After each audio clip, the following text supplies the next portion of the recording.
श्री शिव शाहू महाविद्यालय सरूड हिंदी विभाग में आपका सहर्ष स्वागत है।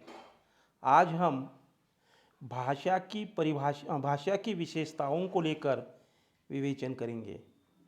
भाषा शब्द का अर्थ, स्वरूप और उसकी परिभाषाओं को समझने के पश्चात उसकी विशेषताओं को समझना कठिन नहीं होगा। भाषा के लक्षणों को ही दूसरे शब्दों में भाषा की विशेषताएं या भाषा की प्रवृत्तियां कहा जा सकता है, जिनको स्पष्ट करने से अपने आप भाषा की प्रकृति स्पष्ट हो जाती है। भाषा के सह स्वभाव को प्रकृति कहा जाता है और उसमें निहित गुणों को प्रवृत्तियां। संसार में हजारों विभिन्न भाषाएं हैं, किंतु कुछ ऐसे तत्व भी हैं जिन्हें हम भाषा की विशेषताएं कहते हैं। सभी भाषाओं पर लागू होते हैं। इन विशेषताओं का संबंध केवल मनुष्य की भाषाओं पर ही लागू होते हैं। ये विशेषताएं किसी एक भाषा पर लागू न होकर सभी भाषाओं पर लागू होती हैं। यहाँ हम उन विशेषताओं का विवेचन करेंगे। वे विशेषताएं हैं: भाषा पैतृक संपत्ति एवं बपोती नहीं है। भाषा अर्जित संपत्ति है। भाषा अत्यंत सामाजिक वस्तु है। भाषा चिर परिवर्तनशील है। भाषा का अर्जन अनुकरण द्वारा होता है। भाषा का एक स्थिर और मानक रूप होता है। भाषा का कोई अंतिम स्वरूप नहीं होता है। भाषा परंपरागत वस्तु है। भाषा सामाजिक दृष्टि से स्तरित वस्तु है। प्रत्येक भाषा की अपनी एक भौगोलिक सीमा होती है। प्रत्येक भाषा की अपनी एक ऐतिहासिक सीमा होती है। प्रत्येक भाषा की अपनी एक अलग संरचना होती है। भाषा की धारा स्वभावतः कठिनता से सरलता की ओर जाती है। भाषा स्थूलता से सूक्ष्मता और अप्रौढ़ता से प्रौढ़ता की ओर जाती है। भाषा संयोग अवस्था से वियोग अवस्था की ओर बढ़ती है। भाषा एक सहज और नैसर्गिक प्रक्रिया है। अब एक एक विशेषताओं को लेकर हम विवेचन करेंगे। भाषा की पहली विशेषता है, भाषा पैतृक संपत्ति एवं बपोती नहीं है। पिता से अपने आप पुत्र को मिलने वाली संपत्ति को पैतृक संपत्ति तथा बाप दादा से अपने आप मिलने वाली संपत्ति को बपोती कहा जाता है। भाषा परंपरागत होते हुए भी पैतृक संपत्ति एवं बपोती नहीं है। जिस प्रकार पुत्र अपनी पैतृक संपत्ति का एवं बपोती का उत्तराधिकारी हो जाता है, उस प्रकार भाषा का उत्तराधिकारी नहीं हो पाता, क्योंकि भाषा परंपरा द्वारा प्राप्त किंतु अर्जित वस्तु है। भाषा मनुष्य को पैतृक संपत्ति के रूप में जन्म से प्राप्त नहीं होती। इसलिए मनुष्य को अनुकरण और अभ्यास द्वारा भाषा सीखनी पड़ती है। यदि किसी अंग्रेज बच्चे का लालन पालन हिंदी भाषी माता पिता करे तो बच्चा हिंदी भाषी होगा, क्योंकि वह जन्म से कोई भाषा नहीं जानता है। अथवा संस्कृत के किसी प्रकांड पंडित का पुत्र संस्कृत से नितांत अपरिचित भी हो सकता है। हिंदी के प्रोफेसर के लड़के वैसे हिंदी नहीं भी जानते। इसका कारण यह है कि प्रत्येक भाषा का प्रयत्नपूर्वक अर्जन करना पड़ता है। यहाँ व्यक्ति का अपना प्रयत्न ही महत्वपूर्ण है। भाषा का ज्ञान विरासत से नहीं मिलता। परंपरा प्राप्त होते हुए भी भाषा वंशानुगत नहीं है। भाषा सामाजिक परंपरा से प्राप्त होती है, कुल या वंश परंपरा से नहीं। बच्चा बड़ों का अनुकरण करके ही भाषा सीखता है। अपने से बड़ों को देखकर बच्चा उसका अनुकरण करता है। उसके द्वारा बार बार प्रयुक्त शब्दों को वह पकड़ता है, उन्हें बोलने की कोशिश करता है। अतः भाषा पैतृक संपत्ति एवं बपोती नहीं है। दूसरी भाषा की विशेषता है भाषा अर्जित संपत्ति है। अर्जित का मतलब है कि उसका हमें अर्जन करना पड़ता है। भाषा मनुष्य की अर्जित संपत्ति है, ईश्वर की देन नहीं। भाषा बच्चों को अपने माता पिता से उत्तराधिकार में प्राप्त होती है, किंतु भाषा की यह संपत्ति अन्य मकान, जमीन आदि संपत्ति की तरह नहीं मिलती। मकान, जमीन आदि संपत्ति बच्चों को माँ बाप द्वारा बिना प्रयास किए मिलती है, लेकिन भाषा अवगत करने के लिए उसे प्रयास करना पड़ता है, अर्थात प्रयत्न करना पड़ता है। मातृभाषा माँ से बच्चों को अवश्य प्राप्त होती है, किंतु बच्चे को उसे सीखने के लिए प्रयत्न करना पड़ता है। बच्चा नाक, कान, आँख आदि की तरह भाषा लेकर नहीं जन्मता। भाषा जन्मजात वस्तु नहीं है। बच्चे में एक जन्मजात प्रवृत्ति होती है जिसके कारण वह भाषा सीखता है। उसे अपने आसपास के व्यवहार से भाषा सीखनी पड़ती है। अकेला शिशु निर्जन स्थान में रहकर भाषा नहीं सीख सकता।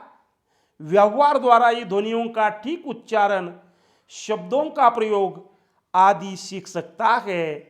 समाज में लगातार भाषा सीखने की प्रक्रिया अनजाने में ही चलती रहती है और इस सीखने में अनुकरण ही प्रधान होता है। भाषा का अर्जन अनुकरण द्वारा होता है। शिशु के समक्ष अर्थात शिशु के सामने जब माँ दूध कहती है वह सुनता है और धीरे धीरे उसे स्वयं कहने का प्रयास करता है। प्रसिद्ध यूनानी दार्शनिक अरस्तु ऐसा कहते हैं कि अनुकरण मनुष्य का सबसे बड़ा गुण है। वह भाषा सीखने में भी इसी गुण का उपयोग करता है। व्याकरण, शब्दकोश, शिक्षक आदि द्वारा बच्चे की भाषा को स्थिर रूप प्राप्त होता है। अतः भाषा सामाजिक व्यवहार द्वारा अर्जित हुई वस्तु है। अब हम चर्चा करेंगे भाषा की तीसरी विशेषता को लेकर। भाषा अत्यंत सामाजिक वस्तु है। आद्यंत का मतलब है आदि से अंत तक। भाषा अत्यंत सामाजिक वस्तु है। सामाजिक व्यवहार के लिए भाषा ही सबसे बड़ा साधन है। सामाजिकता और भाषा दोनों में अन्योन्याश्रित संबंध है। अन्योन्याश्रित का मतलब है एक दूसरे पर निर्भर, एक दूसरे पर आधारित। और इसलिए मैंने कहा कि सामाजिकता और भाषा दोनों का अन्योन्याश्रित संबंध है। भाषा की उत्पत्ति समाज द्वारा होती है और इसका विकास भी समाज में ही होता है। इसका उपयोग भी समाज के लिए ही होता है। भाषा पूर्णतः आदि से अंत तक समाज से संबंधित है, इसलिए उसे अत्यंत सामाजिक वस्तु कहा जाता है। बच्चा जब पैदा होता है तो उसके बाद वो परिवार के साथ अथवा परिवार से बच्चा जब पैदा होता है तो उसके बाद वह परिवार से भाषा सीखता है। भाषा सिखाने का प्रारंभ उसकी माँ से होता है, लेकिन आगे चलकर सारा समाज उसे भाषा सिखाता है। माँ बच्चों को जो भाषा सिखाती है वह भी समाज की ही संपत्ति होती है, जिसको उसने भी अपनी माँ से प्राप्त किया था। बच्चा इसलिए भाषा सीखता है कि उसे समाज के लोगों के साथ व्यवहार करना पड़ता है। वस्तुतः सामाजिकता के निर्वाह के लिए अर्थात सामाजिकता का पालन करने के लिए ही भाषा का निर्माण हुआ है। समाज को छोड़कर भाषा की कल्पना नहीं की जा सकती। भाषा का उद्भव और विकास मनुष्य की सामाजिकता के फलस्वरूप हुआ है। पारस्परिक सहयोग, संपर्क और विचार विनिमय की आकांक्षा ने ही भाषा का विकास किया है। भाषा व्यक्ति और समाज को जोड़ने वाली महत्वपूर्ण कड़ी है। मनुष्य समाज में रहकर ही भाषा का अर्जन, संवर्धन एवं विकास करता है। इसलिए भाषा पूर्ण रूप से सामाजिक वस्तु है। चौथी विशेषता है भाषा चिर परिवर्तनशील है। कहने का मतलब है कि भाषा का हमेशा परिवर्तन होता रहता है, सतत परिवर्तन होता रहता है। चिर परिवर्तनशीलता भाषा का प्रधान गुण है। भाषा सदैव बदलती रहती है। भाषा का कोई स्थिर या अंतिम रूप नहीं होता, क्योंकि आज से कुछ हजार या कुछ 100 वर्ष पहले भाषा के जिस रूप का प्रयोग होता था उसका प्रयोग अब नहीं होता, बल्कि उसमें परिवर्तन होता गया है। उदाहरण के लिए हम कहेंगे कि दुग्ध शब्द से दूध शब्द बना, पृष्ठ शब्द से पीठ शब्द बना, मेघ शब्द से मेघ शब्द बना। यह शब्द परिवर्तन के ही परिणाम है।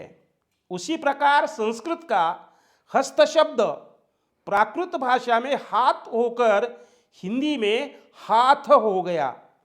संस्कृत का साहस शब्द हत्या, विभिचार आदि के अर्थ में प्रयुक्त होता था, हिंदी में उसका अर्थ अब हिम्मत हो गया है। यह परिवर्तन भाषा के सभी अंगों में होता है, जैसे ध्वनि, शब्द, वाक्य और अर्थ। और इसलिए मैंने कहा कि यह परिवर्तन भाषा के सभी अंगों ध्वनि, शब्द, वाक्य और अर्थ में होता है। शब्दों में कुछ नई ध्वनियां आकर जुड़ती है, कुछ ध्वनियां लुप्त हो जाती है या कुछ में विपर्य हो जाता है। विपर्य का मतलब है उलटफेर हो जाता है। पद रचना में पुराने प्रत्ययों के स्थान पर नए प्रत्यय आ जाते हैं कि पहचानना भी कठिन हो जाता है कि वाक्यों में भी शब्दों का क्रम बदल जाता है।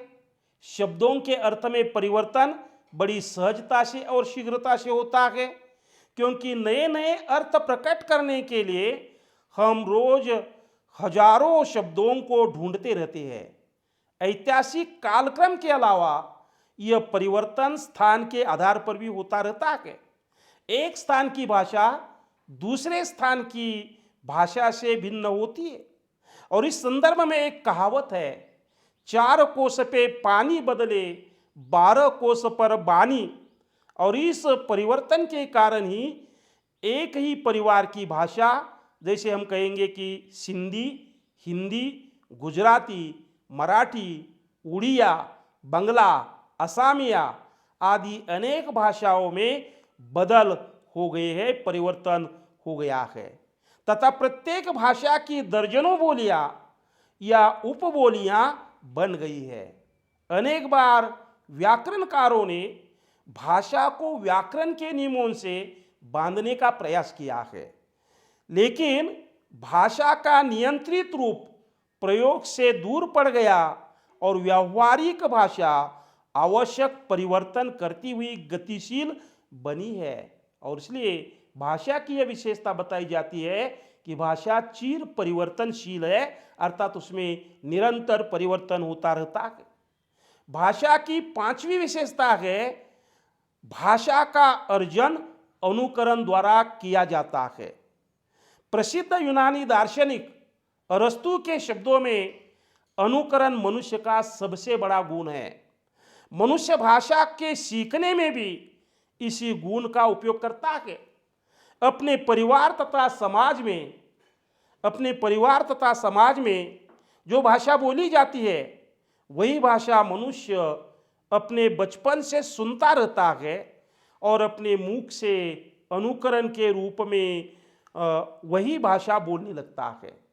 इसका अर्थ यह है कि अपने परिवार तथा समाज में जो भाषा बोली जाती है बालक उसे अपने कानों से सुनता है, मन से समझता है और अपने मुख के भीतर के उच्चारण अवयवों से अनुकरण की रीति से उसी भाषा का उच्चारण करने लगता है। प्रथम बच्चा घोला गाली, लाजा लानी बोलते हुए तोतली बोली में बड़ों की भाषा का अनुकरण करने लगता है और आगे चलकर वह बड़ों के सही अनुकरण का सही अनुकरण करके घोड़ा गाड़ी, राजा रानी ऐसा सही उच्चारण करने लगता है। और इस प्रकार भाषा का अर्जन अनुकरण द्वारा किया जाता है। और इसलिए भाषा की एक महत्वपूर्ण विशेषता है कि भाषा का अर्जन अनुकरण द्वारा किया जाता है। भाषा की छठी विशेषता है भाषा का एक स्थिर और मानक रूप होता है। मानक का मतलब होता है स्टैंडर्ड, आदर्श, स्थिर रूप होता है। भाषा में जहाँ परिवर्तन की और विविधता की प्रवृत्ति होती है, वहाँ स्थिरीकरण और एकता की भी प्रवृत्ति होती है। परिवर्तन की अनिवार्य प्रवृत्ति के कारण एक काल की भाषा दूसरे काल की भाषा से भिन्न होती है, परंतु यदि इस परिवर्तन पर नियंत्रण न हो तो एक पीढ़ी की भाषा दूसरी पीढ़ी के लिए समझना कठिन हो जाएगा या व्यक्ति व्यक्ति की भाषा अलग बन जाएगी। अपनी स्वाभाविक प्रवृत्ति के कारण भाषा परिवर्तन चाहती है और व्याकरण उसे स्थिर रखना चाहता है। अतः एक विद्वान ने व्याकरण को भाषा का पुलिसमैन कहा है। अपने व्याकरण के आधार पर वह परिनिष्ठित बनी रहती है और इसी परिनिष्ठित भाषा के रूप में भाषाभाषी आदर्श भाषा मानते रहते हैं, इसलिए उसे मानक भाषा भी कहा जाता है। इसी आदर्श भाषा या मानक भाषा को अंग्रेजी में स्टैंडर्ड लैंग्वेज कहती है और भाषा के इसी मानक रूप को प्राप्त करने के लिए सभी व्यक्ति प्रयत्न करते हैं। व्याकरण आदि के द्वारा हम उसी मानक रूप तक पहुंचते हैं। व्याकरण हमें भाषा के मानक या स्थिर रूप से भिन्न प्रयोग की स्वीकृति नहीं देता। प्राकृतिक नियम से भाषा परिवर्तित होती रहती है, अर्थात उसमें परिवर्तन होता रहता है, लेकिन आदमी उसे रोकना चाहता है और आदमी के इस प्रयत्न से भाषा का परिवर्तन रुकता नहीं, किंतु उसकी जो गति है, गति जरूर धीमी पड़ जाती है। आदमी का यह प्रयत्न भाषा को अपेक्षित स्थिरता प्रदान करता है और साहित्य, व्याकरण, शिक्षा, शासन आदि उसे मानक रूप देते हैं। और इसलिए भाषा की यह विशेषता है कि भाषा का एक स्थिर और मानक रूप होता है। सातवीं भाषा की विशेषता है कि भाषा का कोई अंतिम स्वरूप नहीं है। जो वस्तु बनाकर पूर्ण हो जाती है उसका अंतिम स्वरूप होता है, पर भाषा के विषय में यह बात सही नहीं है। वह कभी पूर्ण नहीं हो सकती, अर्थात यह कभी नहीं कहा जा सकता कि अमुक भाषा का अमुक रूप अंतिम है। यहाँ ध्यान देने की बात यह है कि हम यहाँ केवल जीवित भाषा के बारे में कहते हैं, मृत भाषा के रूप के बारे में नहीं। मृत भाषा का अंतिम स्वरूप तो अवश्य अंतिम होता है, पर जीवित भाषा में यह बात नहीं है। एक भाषा समाज में जो भाषा परंपरागत तथा परिवर्तनशील होती है, वह कभी खंडित या अपरिवर्तित नहीं होती। वह भाषा सदैव गतिशील बनी रहती है, जिससे उसका प्रवाह अविचलित बना रहता है। भाषा अपनी प्रचलित स्थिति में कुछ परिवर्तित भी होती रहती है, जिसके परिणाम स्वरूप कभी उसका अंतिम स्वरूप नहीं होता है। कबीर ने कहा है कि भाषा बहता नीर, जिस प्रकार नीर यानी पानी भिन्न भिन्न स्थितियों में से आगे बढ़ता रहता है, उसी प्रकार भाषा भी एक भाषा समाज में प्रयुक्त होकर भिन्न भिन्न अवस्थाओं में से आगे बढ़ती ही रहती है।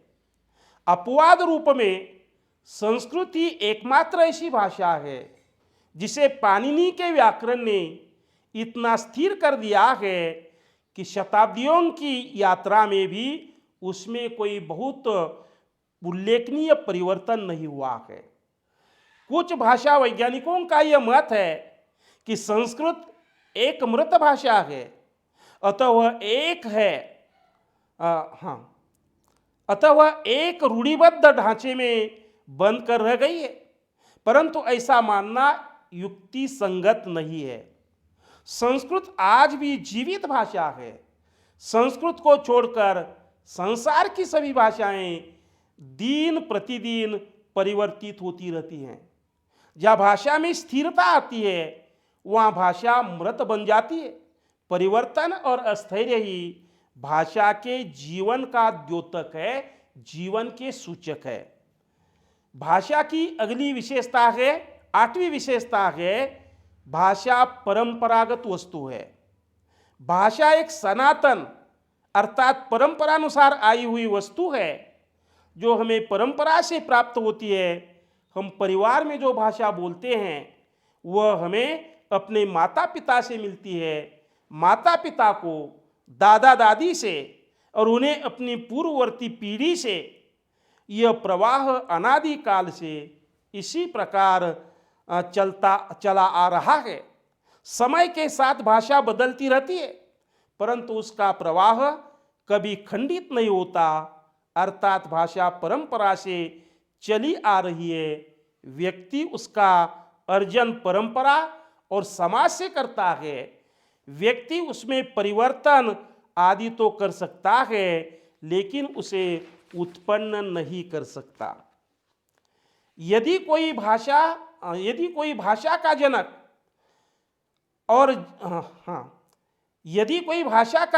और जननी है तो वह है समाज और परंपरा।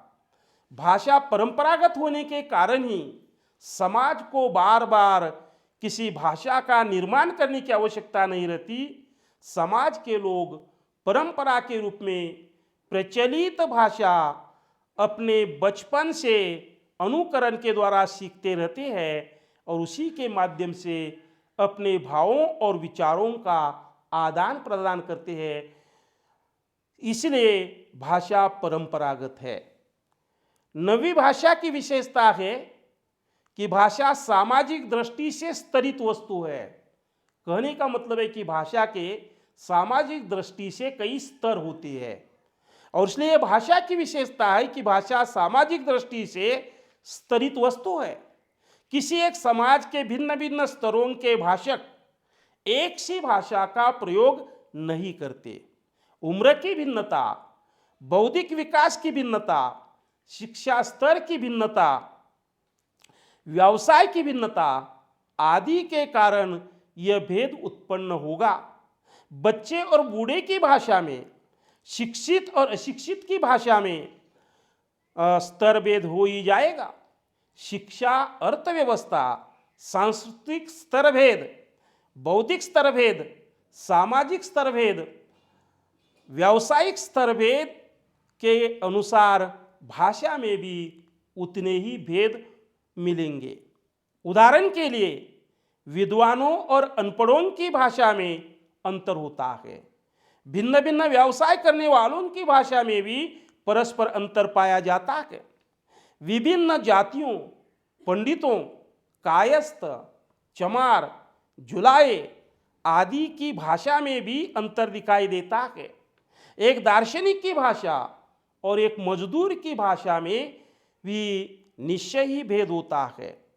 कोर्ट कचहरी में प्रयुक्त भाषा और पुरोहित कर्म करने वालों की भाषा में भिन्नता स्पष्टता नजर आती है और इसलिए भाषा की एक यह विशेषता है कि भाषा सामाजिक दृष्टि से स्तरित वस्तु है। भाषा की 10वीं विशेषता है, प्रत्येक भाषा की एक भौगोलिक सीमा होती है। एक निश्चित भौगोलिक सीमा पर भाषा का रूप बदलता है। इसलिए ऐसा कहा जाता है कि 10 कोस पे पानी बदले 12 कोस पे बानी, अर्थात 12 कोस पर बानी यानी भाषा बदलती है, सीमा के भीतर ही उस भाषा का अपना वास्तविक क्षेत्र होता है। उस सीमा के बाहर उसका स्वरूप थोड़ा या अधिक परिवर्तित होता रहता है, या उस सीमा के बाहर किसी भाषा की सीमा पूर्णता शुरू हो जाती है। उदाहरण के लिए बंगला नामक भूखंड की भाषा यदि बंगाली है तो पंजाब नामक भूखंड की भाषा पंजाबी है। इसी प्रकार अंग्रेजी, रूसी, चीनी आदि भाषाओं की भी अपनी अपनी निर्धारित भौगोलिक सीमाएं हैं।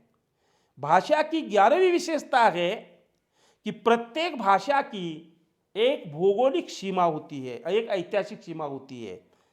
प्रत्येक भाषा की एक ऐतिहासिक सीमा होती है। प्रत्येक भाषा की एक ऐतिहासिक सीमा होती है।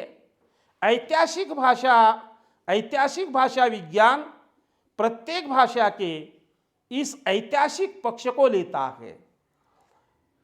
प्रत्येक भाषा प्रारंभ में किसी रूप में थी, बाद में बदलकर किस रूप में आई, वह किस समय से किस समय तक प्रचलित रही, इन बातों पर ऐतिहासिक भाषा विज्ञान में विचार होता है। और इस दृष्टि से संस्कृत, पाली, प्राकृत, अपभ्रंश आदि आर्य भाषाओं की समय निर्धारित आदि भाषाओं का समय निर्धारित किया गया है। अगली भाषा की विशेषता है प्रत्येक भाषा की अपनी अलग संरचना होती है। संरचना का मतलब होता है स्ट्रक्चर, एक ढांचा अलग होता है। प्रत्येक भाषा की अपनी अलग संरचना होती है। किन्हीं भी दो भाषाओं का ढांचा पूर्णतया एक नहीं होता, अर्थात प्रत्येक भाषा की अपनी अलग अलग संरचना होती है। उसमें ध्वनि, शब्द, रूप, वाक्य या अर्थ आदि किसी भी एक स्तर पर या एक से अधिक स्तरों पर संरचना या ढांचे में अंतर अवश्य होता है। यदि यही अंतर उनकी अलग या स्वतंत्र सत्ता का कारण बन जाता है। भाषा की रचना ध्वनियों, शब्दों अर्थात पदों द्वारा होती है। संसार की सभी भाषाओं में द्वैध संरचना मिलती है। द्वैध का मतलब है दो प्रकार की संरचना मिलती है। इसमें एक है वाक्यात्मक तथा दूसरी है ध्वनि अक्रियात्मक। आधुनिक अंग्रेज भाषा वैज्ञानिकों के मतानुसार यह द्वैध संरचना मानव भाषा की विश्वव्यापी विशेषता है।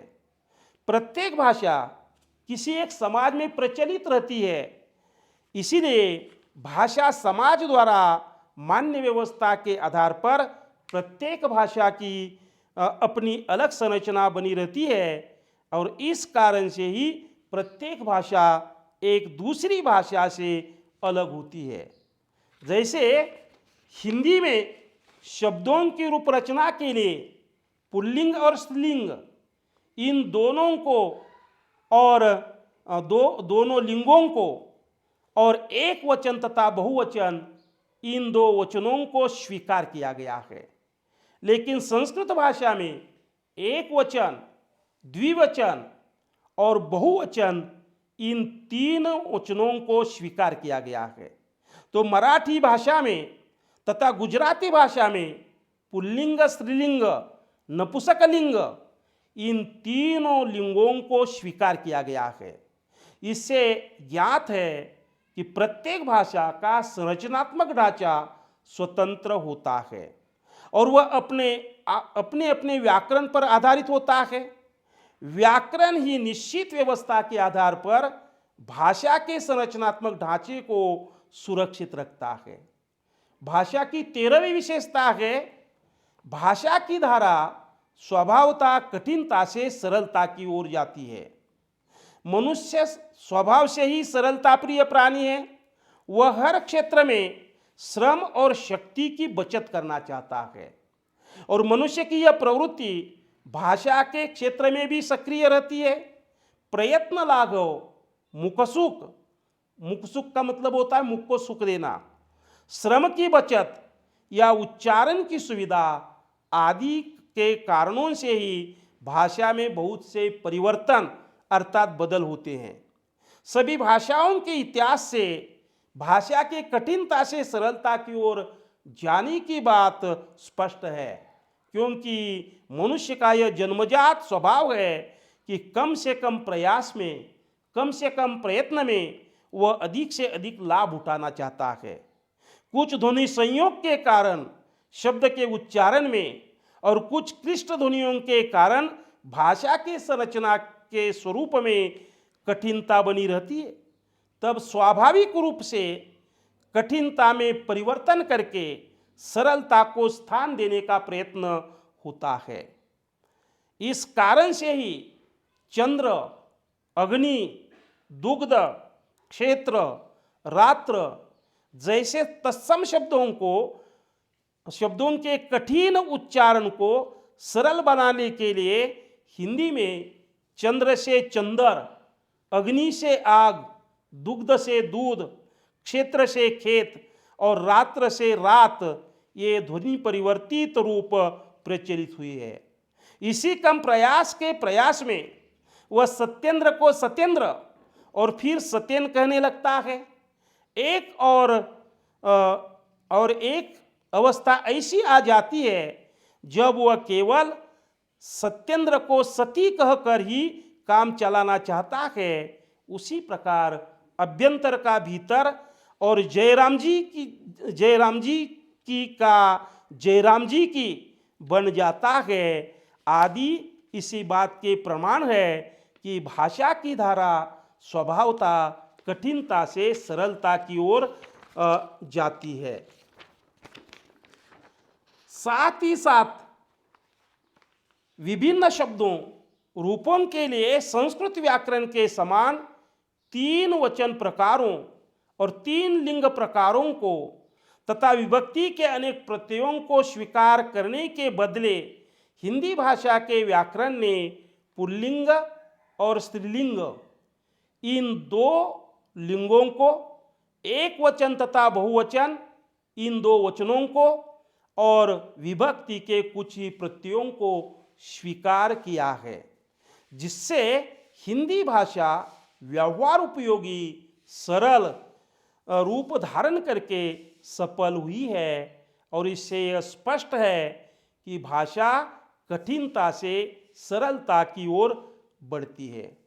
भाषा की अगली विशेषता है 14वीं विशेषता, भाषा स्थूलता से सूक्ष्मता की ओर और अप्रौढ़ता से प्रौढ़ता की ओर बढ़ती है।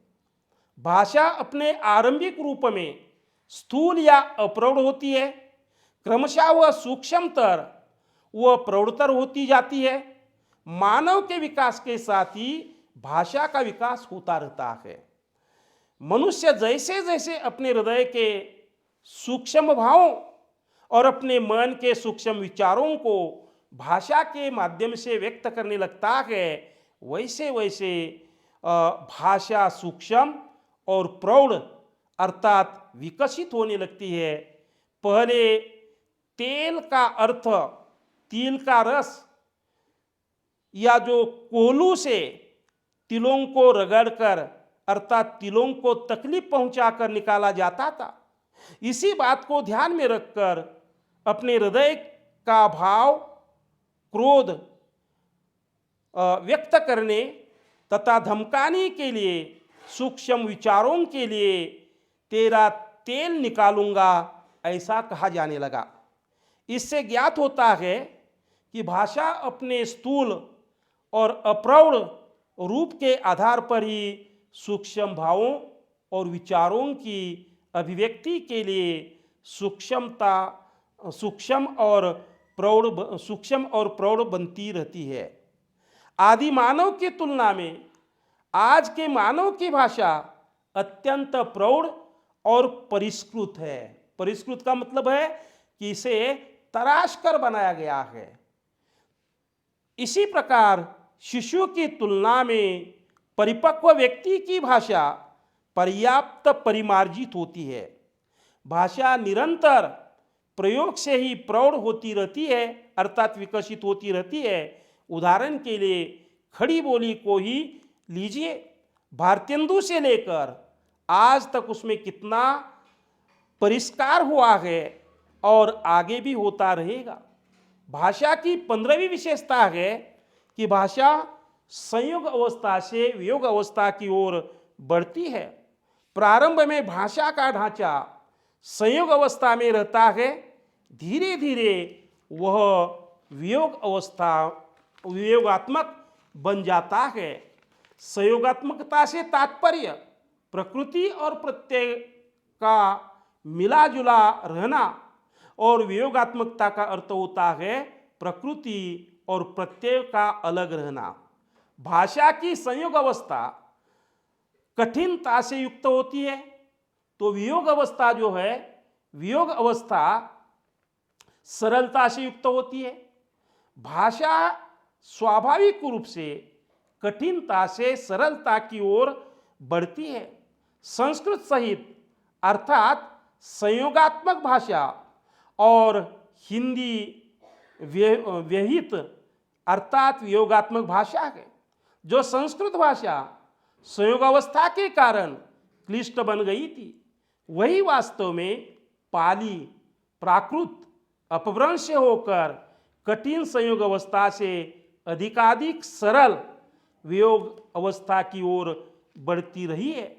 और हिंदी, मराठी, गुजराती आदि सरल वियोगावस्था प्रधान आधुनिक भारतीय आर्य भाषाएं रहने में सफल हुई है।